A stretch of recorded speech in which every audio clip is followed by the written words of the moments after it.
साल ही मेरी शादी हुई है। अभी कोई बच्चा नहीं है और ना ही हम अभी 1-2 साल बच्चा चाहते हैं। मगर मेरी कहानी यह नहीं है, बात कुछ और है, वो आपको बताती हूँ।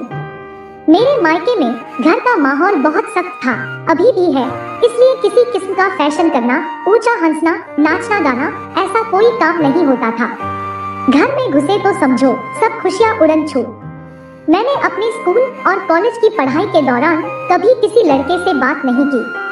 बाबूजी और बड़े भाई का डर ही इतना था कि पूछो मत। तो कोई दोस्त भी नहीं था, बॉयफ्रेंड का तो मतलब ही नहीं था। मन में कभी कभी विचार आते थे, मगर जवान होकर भी कभी मेरे मन में वो सब करने की फीलिंग नहीं आई। बस ज्यादा से ज्यादा किस कर लो, मेरे लिए यही प्रेम का अंतिम पड़ाव था। पहली बार ससुराल में पति से ठुकी, शादी हुई, सुहागरात को पति ने जो कुछ किया वो सब कुछ तो बिल्कुल नया था मेरे लिए। मुझे तो पता ही नहीं था कि इतना कुछ होता है। नॉवल स्टोरीज पर उपलब्ध सभी हिंदी कहानियों का English version novel stories English YouTube channel पर अपलोड किए जा रहे हैं। सभी कहानियों के अंग्रेजी रूपांतरण पढ़ने के लिए novel stories English YouTube channel को सब्सक्राइब करें। चैनल का लिंक इस वीडियो के डिस्क्रिप्शन में उपलब्ध है। बस भाभी ने एक बात बताकर भेजी थी, पति जो भी कहे, जो भी करे, मना मत करना, उसको जो करना होगा वो खुद कर लेगा। मगर मुझे नहीं पता था कि इसका अंजाम बेडशीट पर खून का एक बड़ा धब्बा होगा। मगर मैंने सब सहन कर लिया। उसके बाद तो ये रूटीन हो गया, हर रोज रात को मेरे पति मुझे खूब बजाते थे और ये सब मेरे दिमाग में इतना घुस गया कि मुझसे थुकाई के बिना रहना मुश्किल लगने लगा। शादी के 3 महीने बाद मुझे अपने मायके जाना पड़ा। पहली रात ही मैं बहुत परेशान हुई। मैं चाहती थी कि मेरे पति आए और मेरे साथ वही सब करें, मगर वो तो मेरे पास नहीं थे। मेरी भाभी मेरे साथ सो रही थी। मैंने अंधेरे में देखा, भाभी का पल्लू उनके सीने से हटा था और सफेद ब्लाउज में से उनकी छातियां आधे के करीब बाहर दिख रही थी और वो बेफिक्र सो रही थी। मेरे मन में न जाने क्या आया, मैंने उनकी छाती को हाथ लगा कर देखा, मगर वो तो गहरी नींद में थी। मैंने उनके ब्लाउज का एक एक करके सभी बटन खोल दिए और उनके ब्लाउज को हटाकर उनका सीना अनावृत कर दिया। भाभी के काफी बड़े बड़े हैं, मुझसे रहा नहीं गया। मैंने अपना भी ब्लाउज खोला और ब्रा भी उतार दिए। मेरे स्तन भी भारी हैं, मगर भाभी के ज्यादा बड़े हैं। पहले तो मैं अपना ही दबाती रही, मगर मन न भरा तो साड़ी ऊपर उठा ली और अपने नीचे उंगली करने लगी, मगर मुझे इसमें भी कोई मजा नहीं आ रहा था। मैंने आज तक खुद से उंगली नहीं की थी। तभी भाभी बोली, नींद नहीं आ रही क्या? मैं एकदम चौंकी, देखा भाभी जाग गई थी, उठ बैठी थी और उन्होंने भी अपना ब्लाउज उतार दिया था। पेटीकोट का नाड़ा खोला और बिल्कुल नंगी हो गई। मैं कुछ कहती इससे पहले ही भाभी किसी मर्द की तरह आकर मेरे ऊपर लेट गई और बोली, मेरी हालत भी खराब है, बहुत दिन हो गए, क्या 2 खराब मिलकर एक ठीक बन सकते हैं? मैंने कहा, कोशिश तो कर सकते हैं। फिर हम दोनों के होंठ आपस में मिल गए। मैंने भाभी को अपनी बाहों में कस लिया और हम दोनों एक दूसरी को किस करने लगी और फिर एक दूसरे के दूध पिए। उसके बाद भाभी ने खुद मेरी साड़ी और पेटीकोट खोल दिया। मैं अभी सोच ही रही थी कि भाभी अब किस तरह मुझे शांत करेंगी। इतने में ही भाभी ने अपना मुंह मेरे दोनों जांघों के बीच लगा दिया और चाटने लगी। सच में मुझे अपने पति बहुत याद आए, वो भी ऐसे ही मेरे नीचे जीभ घुमाते हैं। भाभी के ऐसा करने से मेरे बदन में आग और भड़क गई। मुझे नहीं पता चला कब भाभी मेरे मुंह पर आकर बैठ गई और मैं भी भाभी की चाटने लगी। दोनों की जांघों के बीच लगी आग एक दूसरे की जीभ के कारनामे से शांत हुई, मगर अभी भी मेरे मन में दमदार थुकाई की इच्छा हो रही थी। मैंने भाभी से कहा भी, भाभी बेशक मैं स्खलित हो चुकी हूँ, पर मेरी आग अभी भी नहीं बुझी। मुझे अभी भी अपने पति की जरूरत महसूस हो रही है। भाभी बोली, जो आनंद पुरुष के अंग में है वो दुनिया की किसी भी और वस्तु में नहीं है। मुझे भी जरूरत महसूस होती है तो मैं भी कोई इंतजाम कर लेती हूँ। कैसा इंतजाम? मैंने पूछा। भाभी बोली, कल बताऊंगी, अभी सो जा। हम दोनों एक दूसरे को बाहों में भर के सो गई। सुबह भाभी ने जगाया, नवलिया उठ और उठकर कपड़े पहन ले, कोई आ न जाए। मैंने एकदम से उठकर अपनी साड़ी पहनी, उसके बाद बाथरूम में चली गई। सारा दिन घर के काम काज में बीत गया। दोपहर के बाद भाभी ने मुझे बुलाया और पूछा, अपने पति से कितना प्यार करती हो? मैंने कहा बहुत ज्यादा अच्छी बात है। भाभी बोली, मान लो तुम्हारे पति पास न हो तो कितने दिन तक अपनी कामाग्नि को दबा के रख सकती हो? मैंने कहा भाभी, दबाना तो बहुत ही मुश्किल है। तो भाभी बोली, अगर कोई और तुम्हारी इस कामाग्नि को शांत करना चाहे तो उसे करने दोगी? मैंने कहा, भाभी यह कैसे संभव है, ये तो धोखा है, मैं ऐसा नहीं कर सकती। तो ठीक है, जलती रहना रात को, मैं तो जा रही हूँ खेत में अपनी आँख को ठंडा करने, भाभी ने कहा। मैंने पूछा, कहाँ जा रही हो?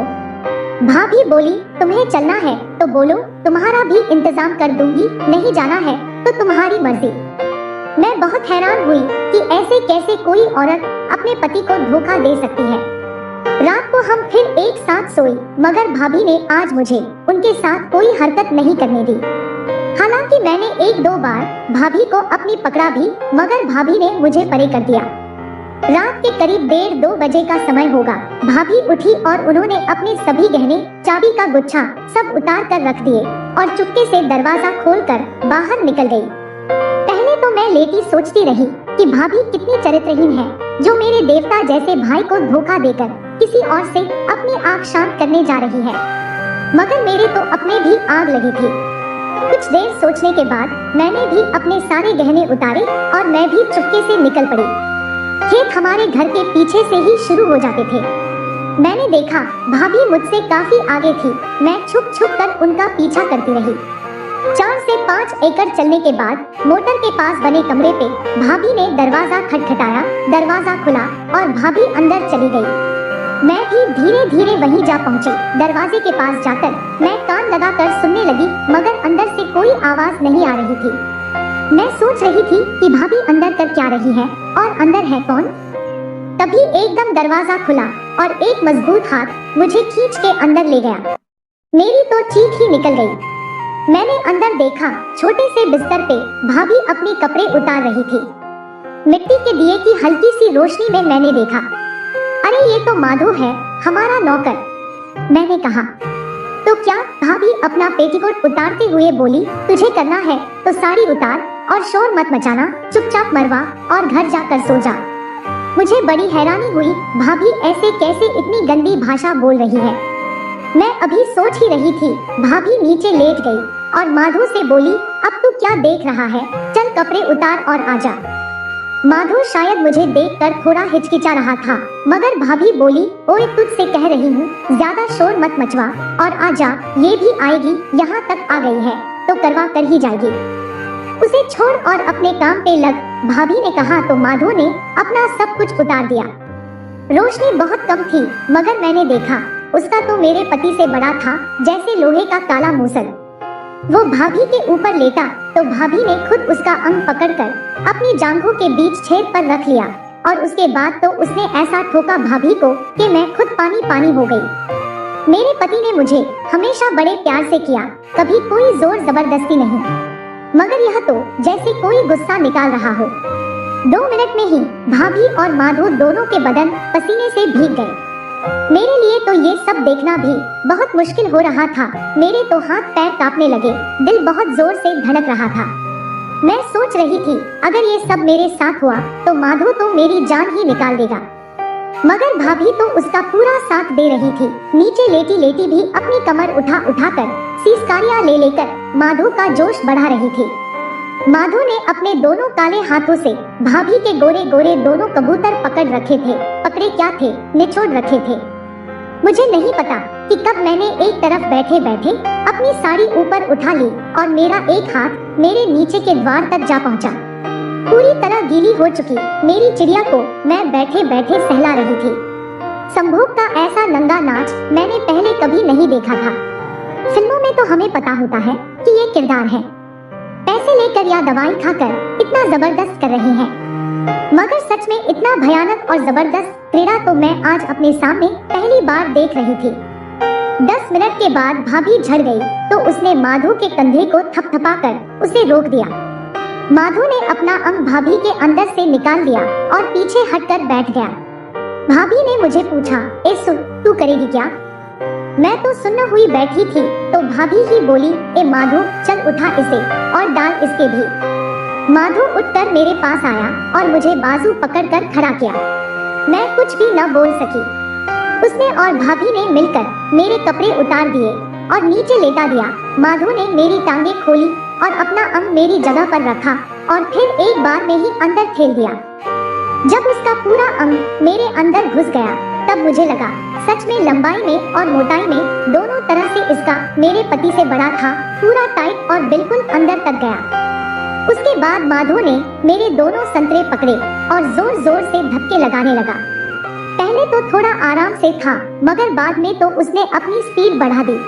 मेरे लिए तो यह बिल्कुल मेरी दुनिया से अलग ही नजारा था। इतनी तेज और इतनी गहराई तक जाकर वो मेरे चोट कर रहा था। मुझे ऐसे लग रहा था जैसे मैं किसी इंसान नहीं किसी मशीन के शिकंजे में फंस गई हूँ। 2 या 3 मिनट में ही मैं स्खलित हो गई मगर माधो रुकने का नाम नहीं ले रहा था। मैंने उसका कंधा थपथपाया मगर वो नहीं रुका। उसने कहा, नहीं छोटी बीबी, अभी नहीं रुकूंगा, अब तो झाड़ कर ही रुकूंगा। मेरे दोनों संतरों में उसकी उंगलियां जैसे गड़ गई थी। मेरे दोनों संतरे दुखने लगे थे। नीचे से इतनी सख्त रगड़ाई और ऊपर से उसके बदन का पसीना मेरे बदन पर टपक रहा था। मैं जैसे यहाँ से छूटकर भाग जाना चाहती थी मगर मैं तो हिल भी नहीं पा रही थी। लगातार रगड़ाई से मेरे बदन में फिर से मस्ती जाग गई। अब मैं भी भाभी की तरह माधो के नीचे पड़ी पड़ी तड़प रही थी और खुद अपनी कमर उठा उठा कर माधो के हर धक्के का जवाब दे रही थी। मेरे कमर उचकाने से मुझे भी गर्मी आने लगी। मैं खुद भी पसीने से भीग गई। अगले 5 मिनट बाद मैं दोबारा झड़ी। मैंने अपने दोनों हाथों के नाखून माधो के कंधों में गड़ा दिए। फिर माधो भी छोटी बीबी कहता हुआ मेरे अंदर ही झड़ गया। झड़ने के बाद वो एक तरफ को गिर गया। मैंने देखा उसका अंग अब भी पूरा तना हुआ था और उसमें से सफेद और गाढ़ी बूंदें धीरे धीरे निकल रही थी। भाभी ने मुझसे पूछा, क्यों बिन्नो, मजा आया? मैंने कहा, बहुत भाभी, बहुत मजा आया। ऐसा मजा तो आज तक नहीं आया। भाभी बोली, तो अगर कभी कभार ऐसा मजा मिल जाए तो लेने में क्या हर्ज है? मैंने कहा, नहीं, बिल्कुल नहीं। पहले मैं सोचती थी कि यह धोखा है, फरेब है, मगर ये नहीं पता था कि ये फरेब इतना मीठा होगा। तभी भाभी माधो से बोली, तेरा खड़ा हो गया क्या? ए सुन बिन्नो, एक बार और करेगी क्या? मैंने कहा, नहीं भाभी, मेरा तो 2 बार हो चुका है। भाभी बोली, मैं तो 1 बार और करूंगी। चल रे माधो, आ इधर को। मैं देखकर हैरान रह गई। भाभी ने माधो का काला कलूटा पकड़ा और चूस गई, जबकि उस पर भाभी का पानी, फिर मेरा पानी और माधो के अपने का पानी लगा था। मगर भाभी ऐसे चूस गई जैसे उसे ये सब स्वाद लगता हो। थोड़ी सी चुसाई से ही माधो फिर से कायम हो गया। उसके बाद एक बार फिर बड़ी तबीयत से भाभी के साथ जबरदस्त किया। क्योंकि माधो का भी 1 बार हो चुका था, इसलिए इस बार उसे बहुत टाइम लगा। मैंने देखा भाभी को मसल के रख दिया उसने। दबा दबा कर भाभी के दोनों सफेद कबूतर लाल कर दिए थे उसने। फिर भाभी खूब शोर मचा कर झड़ी और उसके बाद माधो। भाभी का पेट और छाती सब माधो के सफेद पानी से भीग गया, मगर भाभी ने उसे साफ नहीं किया, बल्कि वैसे ही अपनी साड़ी बांध ली। मैंने भी अपनी साड़ी पहनी और हम दोनों चुपचाप वापस अपने कमरे में आकर लेट गई। सुबह उठकर जब मैं नहाने गई तो देखा मेरे दोनों संतरों पर यहाँ वहाँ निशान ही निशान थे। मैं डर गई। मैंने भाभी को दिखाया तो भाभी ने भी अपनी छातियाँ दिखाई। उनके ऊपर भी माधो की सख्त उंगलियों से निशान पड़े थे।